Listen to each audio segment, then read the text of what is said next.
What are you doing? What's your plan here? To defy the hand of fate, of course.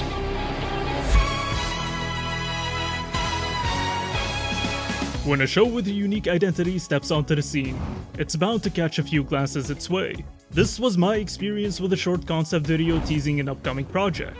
Its stylized 3D textures immediately caught my attention. The show, however, truly captured my interest when I saw a villainous figure attempting to strike a fatal blow to a small dog, only to suddenly be stopped by a single snap. The screen then explodes into overstimulating 2D animated eye candy, with each snap from the mysterious character warping the reality around them. After the villains are defeated and the little dog is saved, the short ends with the reveal that in this world, anyone can become a superhero, if enough people believed in them. So join me as we cover the animated series To Be Hero X, as well as the creative mind behind it. To Be Hero X is an animated series and a Chinese-Japanese co-production. The show is set in a world where a person's superpowers come from public trust and belief, and where every 2 years the world's top heroes compete to earn the title Hero X, symbolizing ultimate trust. The show gained notoriety not only for its blending of stylized 2D and 3D animation, as well as merging the worlds of anime and donghua, but also for its meta-commentary on hero culture and fandoms. With more and more shows about superhero deconstructions, To Be Hero X managed to stand out for its unique approach to its premise, as well as its captivating animation direction. And it all started with its creator and showrunner, Li Haoling. I know you probably want to skip to the part where I'm actually talking about the show instead of hear me yap about the creator, but I recommend you stick around. Learning about a person's history and previous work helps me appreciate the main projects I talk about even more, and I feel like you might enjoy it as well. So let's dive into it. Born in 1985 in Shanghai, China, Li Haoling began his animation career working as a designer and storyboard artist on animated shows for Shanghai's Toon Max TV channel, like Treasure Lucky Star and Happy Star Cat. I wanted to study film and animation at the time, but universities didn't really offer that kind of opportunity. I chose architecture as it was somewhat related to design, but overall, there wasn't much room for creativity. After graduation, I took a break. While playing games with an old classmate, I learned that he was working in animation and told him I wanted to give it a try. Everything started from that very moment. And in 2011, he had the chance to create his own original animated series called Happy Town. It was a nonsensical comedic adventure series following Kemi and his companions, as they embark on a journey to rescue their village chief and protect their homeland. The show has been compared to a slapstick-filled Fooly Cooly. In 2013, he founded Howliner's Animation Studio, also translated as Drawing Dreams Animation, which was formally registered in 2015, expanding internationally and sparking a new journey for Li Haoling's creative field, as he now has to serve as CEO. The beginning of this new endeavor was marked with numerous challenges. Li described creating original animation in China as a lonesome struggle, especially when compared to Japan's animation industry. In the early stages, assembling mid-production and line art teams proved difficult, and required significant effort to convince people to join. Some people were unwilling to take domestic animation jobs because they felt the pay was too low and preferred working on Japanese projects. So we talked to them one by one. That's how the team was gradually built up.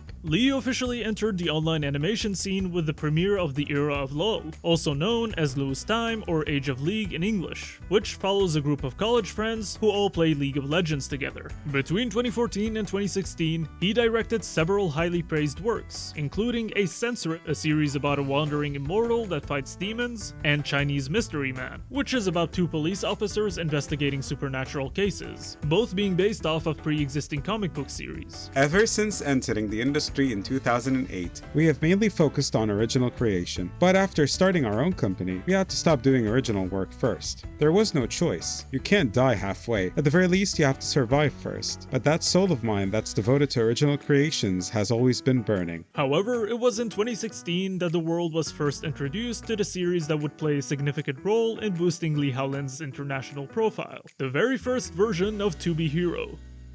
To Be Hero follows Old Man, a handsome but womanizing toilet seat designer whose life changes when he is pulled into a toilet and granted superpowers to fight aliens, all while trying to protect his brilliant daughter and become a truly good father in the process.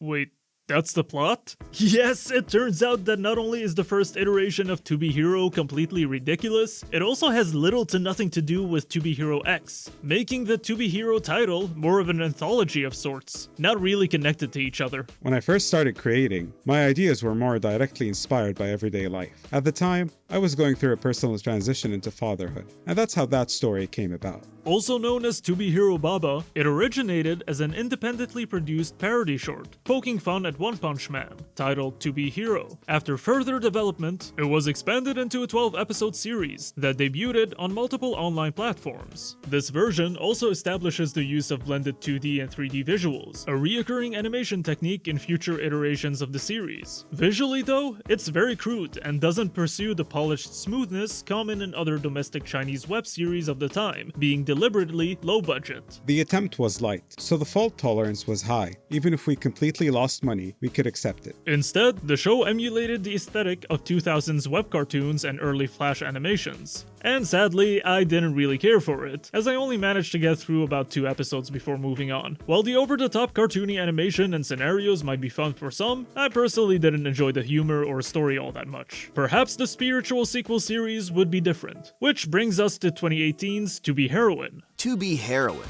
follows a quiet high school girl who is suddenly pulled into a strange fantasy world where everyone wears only underwear and clothing is a source of power. To save this collapsing world and return home, she teams up with Guangke, the Golden Underpants Boy, along with the mysterious Uncle Chow and others. Together, they set off on an adventure to find the legendary underpants.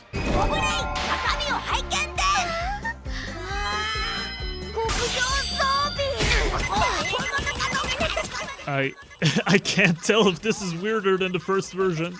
Unlike its previous iterations, To Be Heroine, also known as To Be Hero Leaf, featured a far more industrialized and standardized production process, with a noticeably higher production value. The series also employed a cross-national collaboration model, which brought together animation talent from China, Japan, and other parts of the world.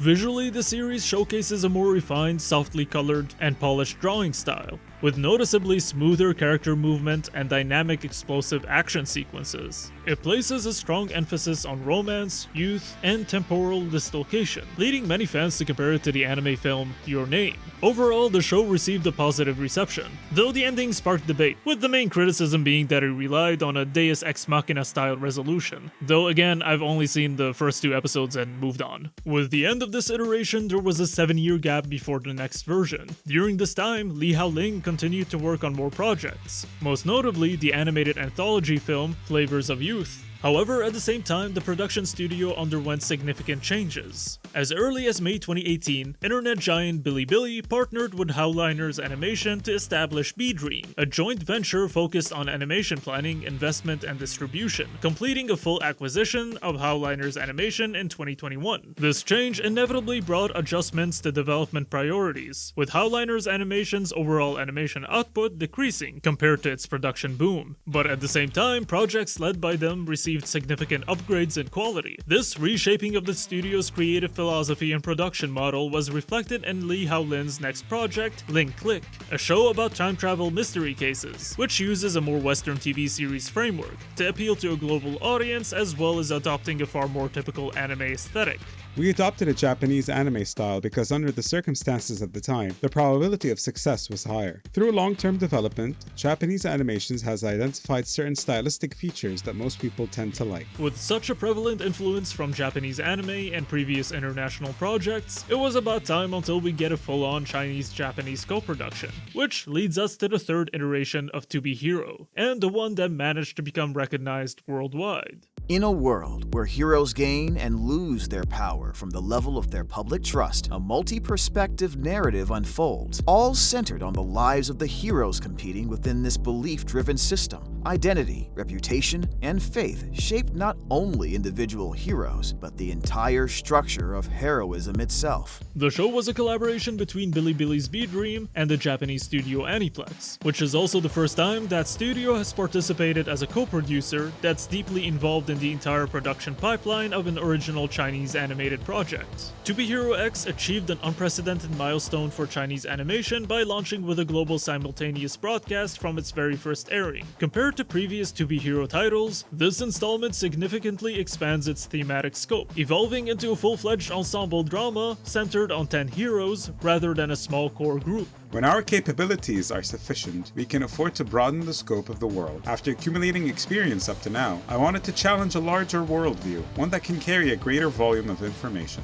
Damn, this place is massive. This grand scope is felt throughout the series, lending the story a sense of gravitas and grandeur it truly deserves. To fully appreciate it, however, I first want to explore the lore of this universe, specifically the background history that leads up to the main stories. In the year 5 pre-commission, the world is introduced to a new source of superhuman power, with the discovery of the concept of trust. This power is harnessed and transformed into a system called trust value. 2 years later, in 3 PC, a man known as Zero becomes the first superhero in history. By monopolizing the public's trust, he attains godlike powers and begins reshaping the world to fit his own sense of justice. A year later, tragedy strikes when Zero accidentally kills another hero who opposes his ideology. This causes the public's trust to turn into fear, giving birth to the dark side of trust value, known as fear value. This fear corrupts Zero, resulting in him going on a worldwide rampage and killing countless others. Another year later, through the combined efforts of the world's top heroes,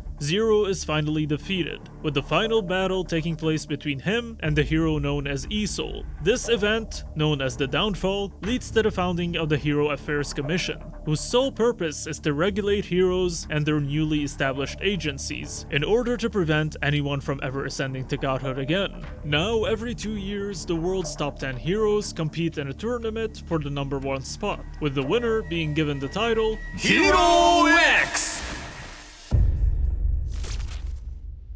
First and foremost, the animation is downright stunning, and was the main element that caught my interest when I first came across the concept video on YouTube. It's rare to encounter an animated series that manages to feel so theatrical in its production value. The 3D animation is highly stylized, fluid, and cinematic. It's reminiscent of shows like Arcane in its aesthetic, and the fact that it seamlessly blends 2D animation, one that stands on equal footing in terms of visual standards, feels like a feat on its own. However, I was surprised to see that the 3D animation, though being the bulk of the first few episodes, is few and far between later on in the series. The vast majority of the show is presented in its 2D art style, while the first few episodes only had segments in 2D. In the past 2 years, the technical capabilities of domestic animation production teams have been steadily improving, and we wanted to fully unleash the accumulated technical strengths within a single work. Although the use of multiple animation forms was mainly a choice to showcase the studio's technical and artistic prowess, it also serves a storytelling purpose, as moments that include a switch in animation reflect specific narrative and emotional beats. Additionally, when the show shifts from 3D to 2D, or vice versa, the sound of someone snapping their fingers can be heard in the background, a reference to one character's ability whose presence is felt throughout the entire series, long before we actually see him, as he only appears almost halfway through. This is an ensemble drama, and each hero will have a different visual style, which will bring many surprises to the audience. At the same time, within this worldview, the current strongest hero has the superpower of switching between 2-dimensional and 3-dimensional states. Combined with the animation's own visual style, it creates a feeling of breaking through the dimensional wall.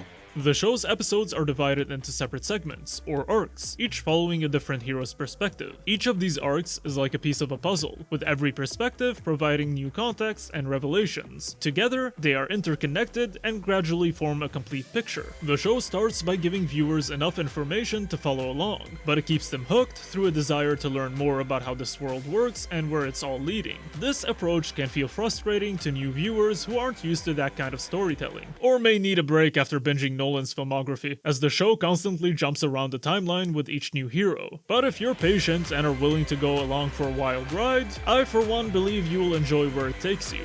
Since I'll mostly be talking about what I love about the show, let me quickly run through what I think are its weaker aspects, because it isn't flawless. A show like this needs to walk a thin line between keeping the viewers entertained by everything that's unfolding and making them question how certain elements work. Every now and then, those questions may outweigh the enjoyment of the show. To see what I mean, let's talk about the first few episodes and how we're introduced to trust value. In the first arc of the story, we meet Lin Ling, a writer at an advertising company who creates commercials for heroes. After witnessing the suicide of the hero Nice, Lin Ling is forced by Nice's agents to take up his mantle and identity due to his uncanny resemblance to the late hero. Through Ling Ling, we see how trust value works. With the real Nice dead and the public believing he's Nice, they place their trust and believe in him, granting him all of Nice's abilities and even slowly altering his appearance to more closely resemble the original hero. In this arc, we also witness the power of fear value for the first time. It's fear! Fear and trust are opposing forces. Which is later shown to result from a mixture of fear and other negative emotions, such as anger and hate. We see it manifest in multiple characters throughout the series, granting them an increase in power while also mutating them into monsters. But trust value itself has its downsides. As it turns out, the will of the fans has immense control over a hero. If Lin Ling wants to take action in a situation where a vast number of his fans don't want him to intervene, he physically is unable to do so. We see these kinds of downsides in another character called Firm Man, a hero who gained fame from a viral video of him saving a child from a burning building back when he was a firefighter. Because the public views him as someone who stands firm and straight, he gains the power of super strength and invulnerability, but also loses the ability to bend down. I still have no idea how he poops. I'm about to shit myself. We even witnessed the trappings of the trust system through Moon, Nice's fake girlfriend. She gained fame as a travel influencer, which gave her the power to open portals and travel wherever she pleases. However, ever since taking the job of pretending to date Nice for his public image, fans have loved seeing them together so much that Moon's powers changed, leaving her only able to open portals to Nice's location. The believers want us to be together forever. My powers grew to reflect that. My portal can only ever lead directly to Nice's side. I find this to be great world building that excites me to see what else the creators will do with this concept and how it will all come together in the story. However, one question, why does she need a blaster to open portals? Did the agency have to make that for her? We see other agencies create weapons later on, but Moon is shown to only be able to use her powers through that gun, while others can also use it without her as well. That aspect confused me. I also had a similar confusing experience when watching Lucky Cyan's arc. Cyan is an orphaned girl and sole survivor of a plane crash as an infant. One orphan! Because the people around her perceived her as extraordinarily lucky, she gains the power of luck itself, first being forced to become a religious figure, before eventually breaking free and becoming a hero and idol singer. Her agency makes weapons for her that fits her singer persona, such as a guitar that turns into an energy bow, but they also create tools meant to enhance her luck powers. Somehow, they manage to put luck into a spray can that she uses to coat a specific area with increased luck and protection. How the hell did they manage to do that? Did she have to bless a can of air freshener or something? Did they extract her energy and store it in a can some other way? Join me in the next episode of Overthinking Fictional Story Elements as a grown-ass man with a job. Go to sleep, you smart aleck! I definitely have a habit of overthinking things like this. Like, even as a kid, when I used to watch Foster's Home for Imaginary Friends, I would wonder if in this world, Hitler had an army of imaginary Nazi monsters or something. Or whether there were creeps who imagined weird creatures to do unholy things to them. Watch out, baby. Here I come.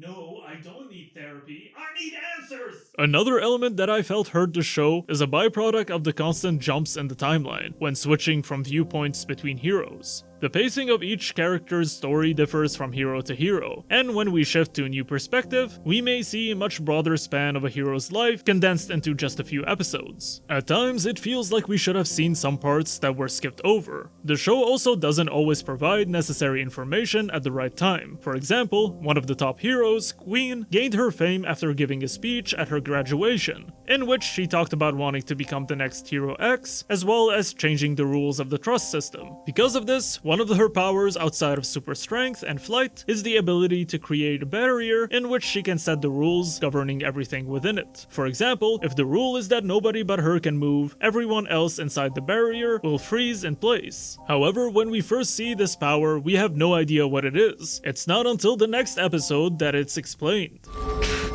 Right. Your power lets you set rules within a boundary. In fact, some information like this were first shown not in the episode themselves, but in Bilibili's official character unlock promotional video shorts for the full series. 虽然你能在你的领域里制定规则，但别忘了，这个世界的规则不是你一个人可以决定的。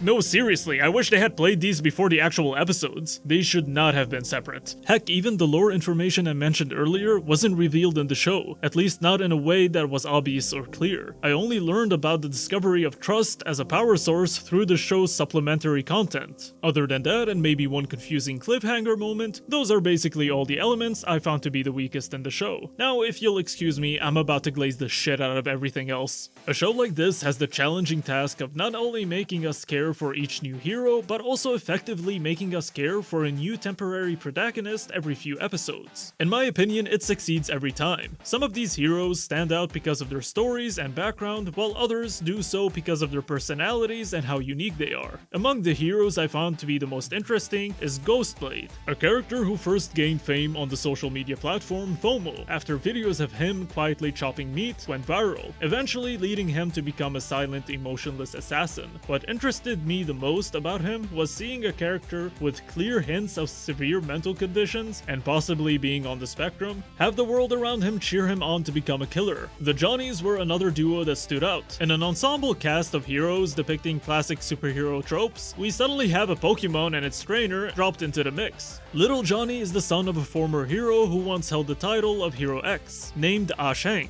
After the death of both his parents, 2 orphans! Little Johnny's only remaining family is a small alien creature his father rescued, who he views to be his own son and names him Big Johnny. My name is Little Johnny, so I think we should call you Big Johnny. With their psychic link and Big Johnny's ability to turn into a giant monster, they are able to stand toe-to-toe with the other top heroes. Oh yeah, and Little Johnny can also talk to other animals apparently. Please don't turn me into a marketable plushie, no!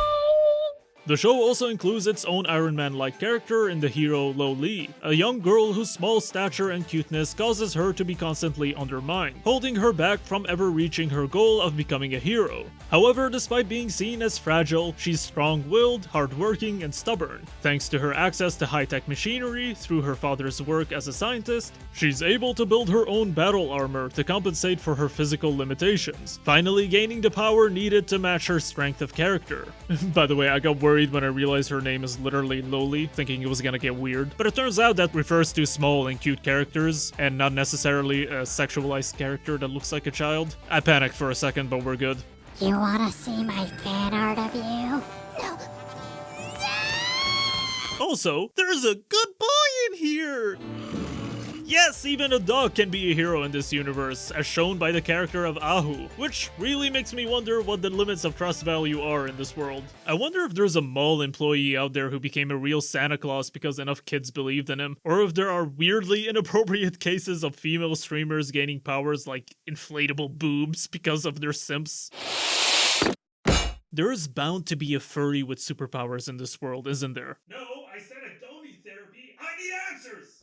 You're a moron. However, the main hero whose power looms over the series is one that I can't properly discuss just yet, as we will have to save him for the end of the video. Instead, let's talk about the villains. The main superpower threats come from characters who have succumbed to fear value, which can affect anyone from an average office worker so heavily condemned by his peers for a work error that he turns into a monster, to a former top-ranking hero who, after having their career ruined, becomes consumed by fear and hatred. In fact, multiple heroes who have held the top rank of Hero X ended up turning into villains, to the point that you'd think others would realize that obsessing over being at the top is a bad idea. But that's what I like about the show. It reimagines celebrity and influencer culture through superpowers, framing the chase for clout and recognition as unhealthy and ultimately leading to their downfall. But these are only small fishes in comparison to the real villains of the story, for the true evil lies within the corporations of this world. The agencies that manage these heroes, and more specifically their CEOs, lie, manipulate, and control the narrative through any means necessary, all to maintain the image of their products as well as their own power and interest. The hero Nice, for example, has his entire image fabricated by his management team, as he has never performed a single genuine act of heroism in his life. Even his arch nemesis is in reality just an actor and his best friend playing a role, fooling the public in the process. These CEOs see their heroes as nothing more than products they own and to be used as they see fit. Why do you think I've sunk so much time into making you popular? Some of them being so hell-bent on reaching their goals, they would commit every crime under the sun to reach them. This is primarily shown through the story of Yang Cheng, orphaned as a child but saved by the hero Yi-Sol, 3 orphans! That's a lot of dead parents. Keeping that superhero trope alive by keeping the parents dead. Huh. He grows up to become a performer and e-soul impersonator. Although he starts off with zero trust value and barely has the confidence to speak to others, he ends up saving his crush's younger brother while wearing his costume, which leads him to go viral as the new e-soul. His rise in status and fame, however, ultimately brings misfortune, and sets up a final confrontation between him and his former hero. And the greatest tragedy of all is that this was entirely orchestrated by higher forces behind the scenes, manipulating Yang at every step along the way. Death and murder are nothing but stepping stones to reach a higher purpose, and despite all of these agencies being in competition with one another, they are all governed by a single regulatory body, the Heroes Affairs Commission. The commission acts as the overseer of all agencies, as well as being in charge of hero registration and rankings, even serving as organizers of the hero tournament, with their primary duty being to control the spread of trust value among the population and prevent another zero situation. However, in their pursuit of preventing one person from reaching godhood, they in turn become devils, hunting down any hero who might threaten the status quo, which finally leads us to the character that steals the show, and honestly owns it, because in this vast cast of shifting protagonists, he truly feels like the main one. Glad I made it. We know that Hero X is a title that is given to the top hero, switching ownership every 2 years depending on the winner of the hero tournament. However, one day, a previously unknown individual enters the 18th hero tournament, where he first becomes visible to the public. After entering the bracket, this unknown character defeats everyone he faces within seconds. Today's top story, the hero ranking. A nameless hero has defeated every opponent in a matter of seconds. Who could this man be? Because his identity remains a mystery even to the agencies and commission, the public can only refer to him by his Hero X title, one he has managed to hold on to longer than any previous Hero X. It is precisely because of that the commission sees X as a threat they desperately try to stop. X has the ability to control space and manipulate reality, visually represented through changes in animation style and reality-bending effects in battle. What's truly interesting about his abilities is the unexplained source of them. It is well established that one needs the trust of the public to gain superpowers, but the fact that this character was completely unknown until he appeared in the tournament shows that his powers go beyond the usual trust value system. It is this mysterious element that makes him so captivating. This of course has led many fan theories about X, ranging from speculation that he might be from the future, to debates about whether his powers originate from something outside the trust system itself. My personal favorite is that X achieved this level of power purely through self-belief, that he managed to break the trust system not by needing the world to put their faith in him, but by believing in himself as truly being that guy. His pronouns are him, and only him. But what I appreciate about the show is that they didn't just make him the strongest hero and leave him at that. We also get a brief look at the man behind the persona. Although only a glimpse, to maintain the mystery for now, we see him in his daily life as a regular citizen, blending in with the public. My favorite part is his friendship with the hero's smile, which shows a side of his humanity that tends to be overshadowed by his godlike abilities. Who do I think I'm kidding? On the inside, I'm falling apart. Judging from your smile, you're fine. Not because I'm happy, my face is just stuck like this. In fact, the relationships between all the characters were the heart of the series for me. From the sisterly bond that Queen forms with Cyan, seeing her as one of the few people she can open up to and communicate with, to Loli and Nua, an employee at Glimmer Lab who helps her build a new battle armor after they connect over feeling undermined because of their appearances. Even though the show mainly hooks you with its visuals and lore, it doesn't forget that having characters that you truly care about is the core of making such a grand scenario work, and keeping us looking forward to seeing where each of their stories leads up and how they all connect. Which we do, for the most part, because the season ends with a goddamn cliffhanger! No! You can't do this to me! Oh, this is Hero Inside all over again. When is season 2 going to be released? Tell me, I need answers! Okay, maybe I do need therapy. I need to calm down. I think a music montage should help.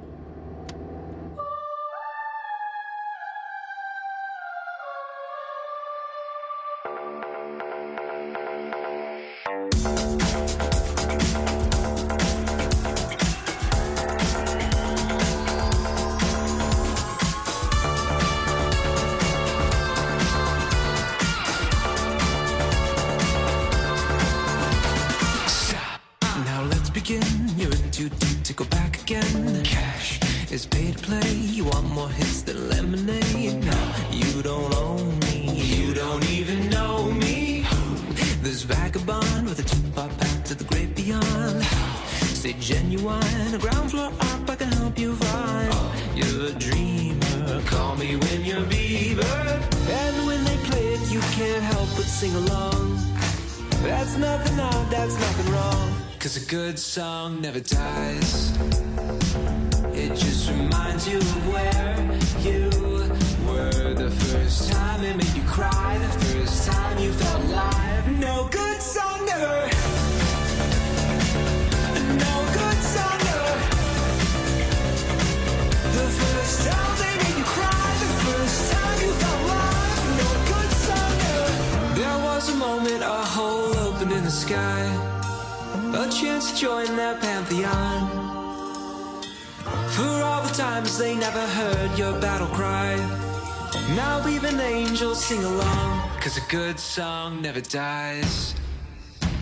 It just reminds you of where you were the first time it made you cry, the first time you felt alive. No good song never dies.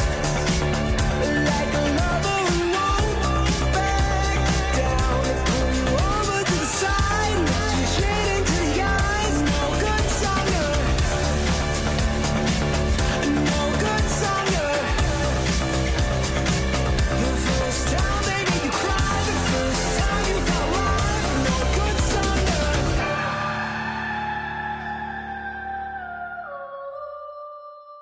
Stop! That's enough!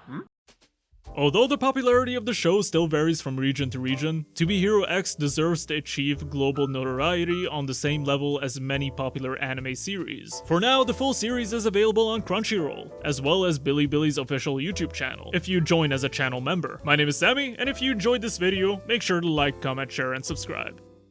What's up, guys? James Brown here. You can find me on all social media at JamBudsVO, including YouTube. All of them the same name. I didn't have to get an alternate name like someone else we know. Barrett. Anyways, see ya.